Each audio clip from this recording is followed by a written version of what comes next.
expressed on this program are not necessarily those of WTJX, board, staff, or underwriters. Good day. This is Archie Jennings with the Disability Radio Show, sponsored by Disability Rights of the Virgin Islands. We are here today in order to address the American with Disabilities Act from a very critical, knowledgeable person who's a colleague and affiliate with Disability Rights Center of the Virgin Islands, which is located both on St. Thomas and St. Croix on Center Island. And you can reach at 772-1200 or through our website, drcvi.org, or by email, info@drcvi.org. Good morning, Lawanda. How are you doing? Good morning, Archie. I'm well, thank you. How are you? Good. And you're a great colleague, and I'm glad we are able to capture you and your information. And why don't you let the audience know first who you are and then who you work with? Sure, thank you. Good morning, everybody. I'm Lawanda Cook. I'm a senior extension associate with Cornell University's Yang Tan Institute on Employment and Disability. And that's a unique institute within the Labor Relations School on the Cornell campus in Ithaca, New York. My main functions there are as a content specialist with the Northeast ADA Center. And so I have to know a lot about the ADA to do teaching and training on that topic. But my main task within the Northeast ADA Center is to coordinate a national capacity building project that we call the ADA Trainer Leadership Network, or TLN. So that's actually what I'm going to focus on in my comments today. But to give you a little bit of a background before I share that, before I came to Cornell in 2010, I worked for a bunch of years as a counselor and a supervisor within the state vocational rehabilitation program. And the project I'm going to tell you about, the TLN, has a lot of people from the vocational rehab program involved in it. So it might be especially interesting, Archie, to people, your listeners who are directly involved in disability services, and in particular, folks in the VR system. Which state were you located in? I was in Connecticut for about 15 years doing that work. And that was frontline client-to-client work? Yep, I worked as a counselor, and then I became a supervisor, and then I actually was like a lead supervisor. Every other supervisor had been there less than 2 years, and I was the lead supervisor for a group of, I think it was 8 of us at the time. So I had 12 counselors in 5 locations, and I learned a lot and taught a lot, and rehab is still kind of near and dear to my heart. It's a great field for folks who are thinking about, ways to really make a difference. It's something I genuinely love, and I love that we can still do a lot of work, through this project with VR counselors and other disability professionals. Well, I note you have a PhD. Did you, in what area did you achieve such degree? Believe it or not, my PhD is actually in applied health sciences with a focus on leisure behavior and disability. So my research was on the role of leisure in the work-life balance of people with disability. I couldn't leave work out of it, Work and leisure are actually very connected. So one of the most interesting and slightly disappointing things I learned when I went back to school was that you really can't talk about leisure without understanding work, because of the way leisure has been used historically to keep workers kind of working really hard for a good chunk of time and then sort of having that little break a few times a year. So can't get into all the system stuff that goes with that, but it was really interesting. And it really was working with people as a rehab counselor and supervisor that actually led me to go back to school. I had a consumer who we helped her to get a job. She liked her job. It wasn't all she wanted, but it really did fit her life, and she was pretty satisfied with the job. But she really was having trouble making friends. So we helped her get a job, but her whole life didn't look like she wanted it to. And it made it really hard for her to let go of our program and our system. And so it really led me to go back to school and say, how do we help people get full lives, not just employment? And leisure industry has grown since those days, hasn't it? It's like, Yes. And adaptive leisure and those kinds of things have, become more common. Inclusive fitness at YMCAs and things like that are much more prevalent. In fact, like I said, I work primarily for the Northeast ADA Center, but YTI, the Yankton Institute, has a bunch of different grant-funded projects. And several years ago, I did an inclusive fitness and wellness toolkit through one of my projects, and I've done some other topics too. So, yeah. well, for the Virgin Islands, inclusive tourism would be a great topic to really expand upon. Yeah, so we should think about maybe doing something in the future specifically on that topic, and maybe with the VI in Puerto Rico, which we also serve through the Northeast ADA Center. Yeah. And since we have a lot of people coming off the cruise ships, and that was one of the Mhm. first legal challenges was to make the cruise ships accessible back in the early Yes, I remember 2000s. you speaking about that, and I think, I'm not on the TA line like a lot of our TA folks have a little bit more knowledge of those specific legal requirements. The work I did was more around like disability identity and the role of leisure opportunities in that, and also social inclusion at work and among work colleagues. Oh, great. Well, explain one thing to the Mhm. listening audience. Where does the ADA, Northeast ADA, fit into Cornell? Isn't it have to do with labor relations Right. So school? we are housed within the labor relations school. We are, like I said, we're one of many grant funded projects within the Yankton Institute. So like all of our projects in the Yankton Institute, the Northeast ADA is a grant funded project. We have been fortunate to have the grant for over 30 years. It is something that we have to reapply for every 5 years, and we could at any time have, competition. We have to go through the full application process each cycle, not knowing for sure if we'll get it, but we've been very fortunate to have it. And it is part of labor relations, which is why we focus so much on employment, even though the ADA covers other topics like leisure and other parts of community inclusion. We focus a lot of on employment because of where we're housed at Cornell. And before you get into the TLN, Hmm. uh, explain some of the other aspects of being involved with the national ADA network.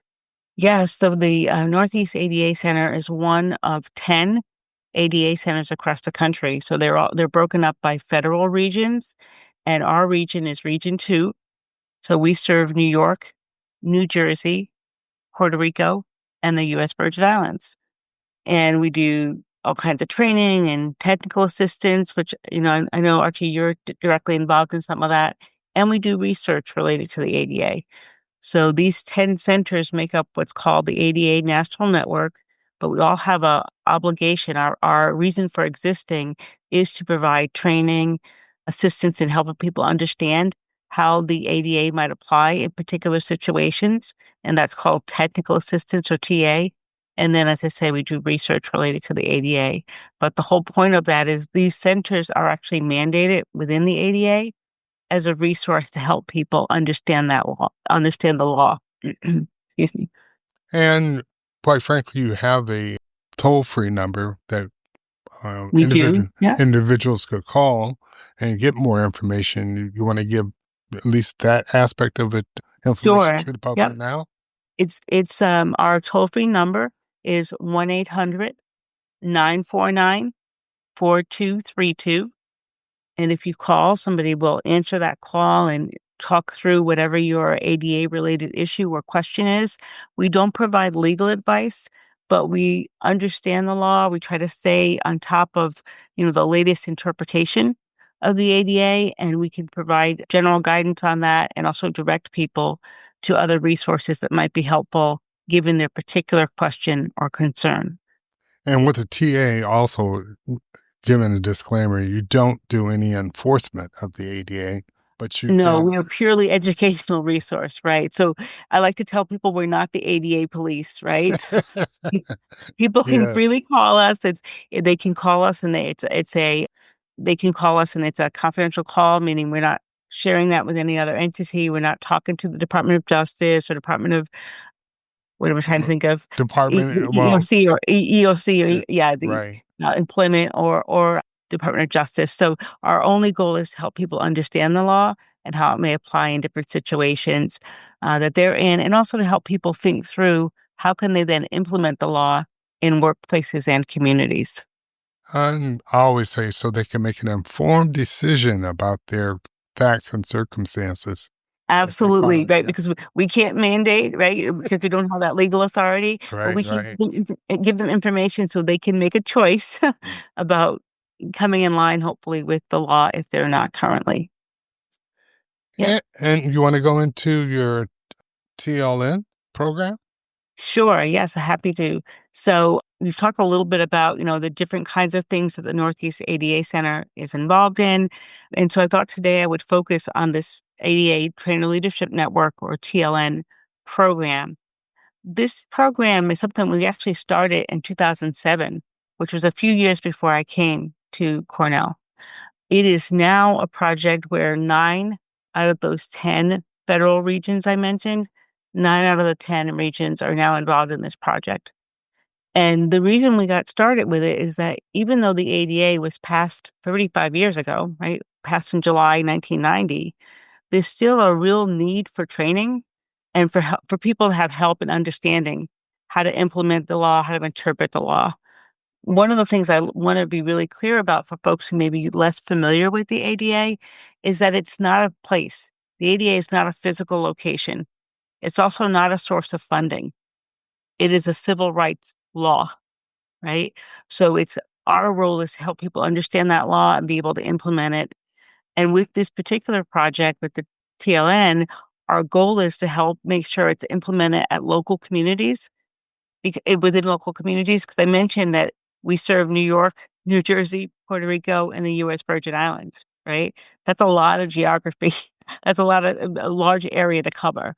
And the only practical way to do that is to teach other people in local communities about the ADA so they can teach their neighbors and employers in the community, businesses, to understand the ADA and implement it locally.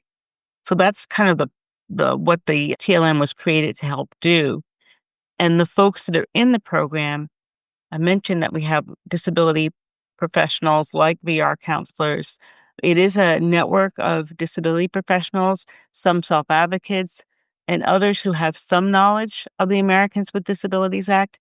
We've been saying the ADA, but we want to make sure people know that's the Americans with Disabilities Act.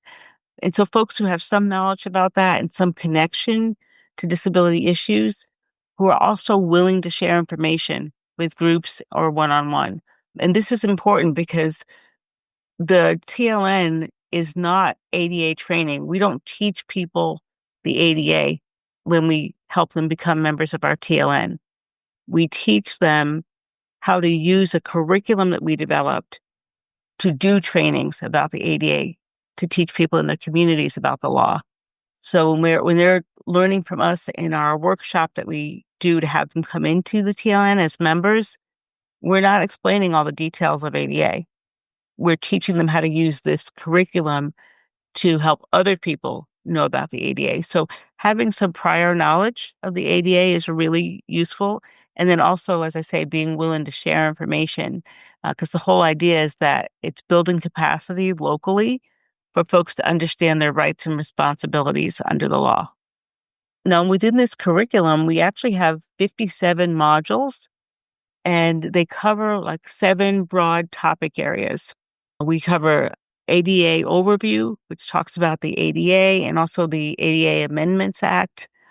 We have some disability awareness modules that cover things like etiquette, talking with folks with disabilities, and also understanding different types of disabilities. We cover we have modules, I should say, that cover Title I of the ADA, and that's your employment-related modules, things that talk about employment provisions, we call them, under the ADA. Title II of the ADA is another set of modules, and that covers public services like state and local government services. Not just services, but also their physical facilities as well. And then Title III of the ADA is another topic area, and that's public accommodations, which under the ADA refers to businesses or what they call places of commerce.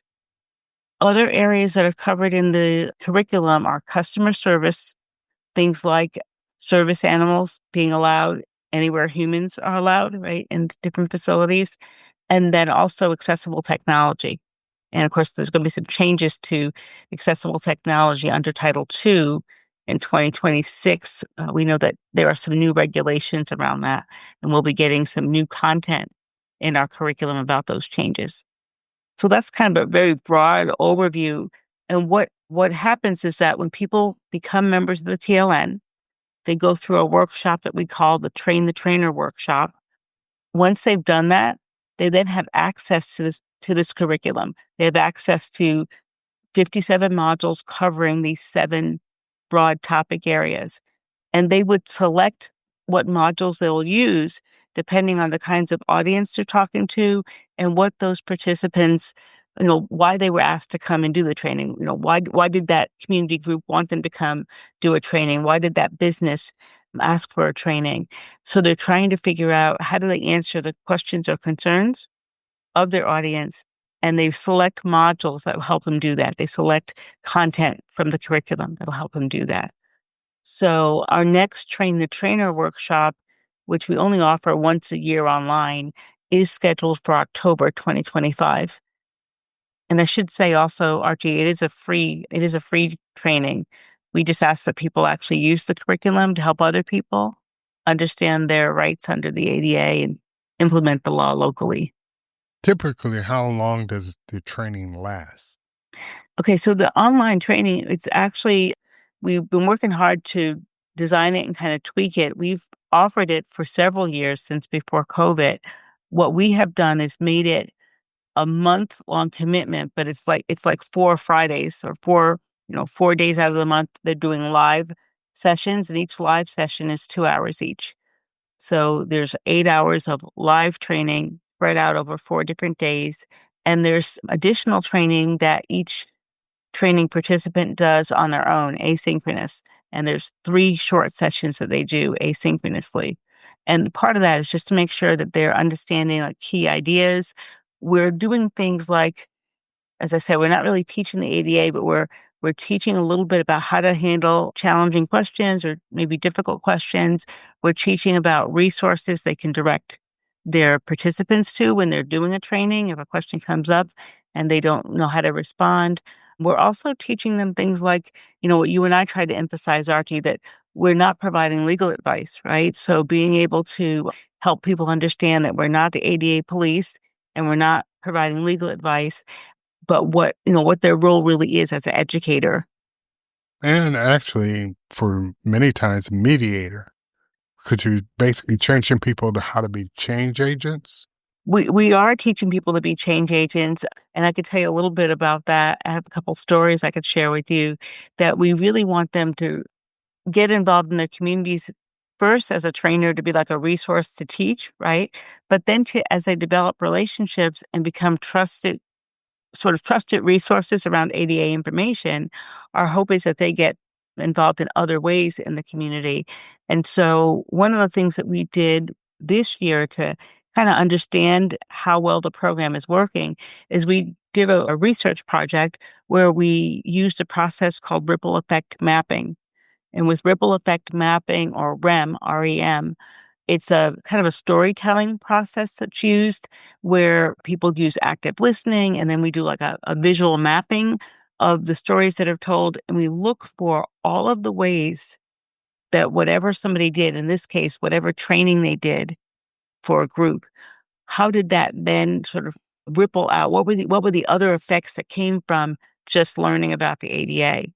So I'll give you a couple of examples.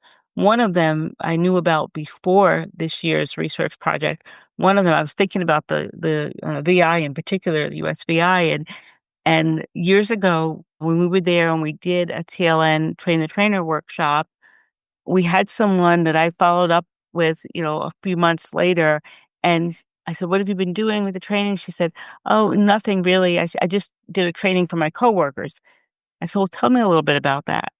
Well, I found out she did training for her coworkers that led the company to realize that they needed to create a policy for requesting workplace accommodations. She thought it was no big deal because she said, just my coworkers. I said, but your whole organization didn't have a policy that they're required to have, which meant nobody who needed accommodation knew how to get that or access those where you work. That's a pretty big impact, right? And it came from her knowing more about the ADA and being able to use the curriculum to teach her coworkers about it. But I had a couple other quick stories for you I wanted to share.